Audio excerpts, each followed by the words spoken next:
Hey guys, Scotty with Miller Marine. Got this old 2-stroke. It's one of the last ones we really work on. It's been an old time client of ours. Been waiting for the day. I pulled the plugs. They don't look that great. See if I could get a zoom in.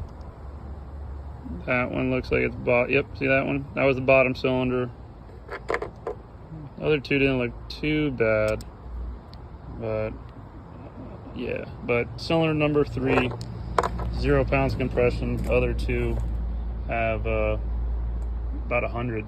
Thing still runs. Get up on it, but it idles okay, but as soon as you get on it, it dies actually. So it seems like we're gonna put a 70 4-stroke on it. Waiting on a callback and see, but sadly this little guy has finally bit the dust. We've nursed this thing I don't know how long, and she's finally gone.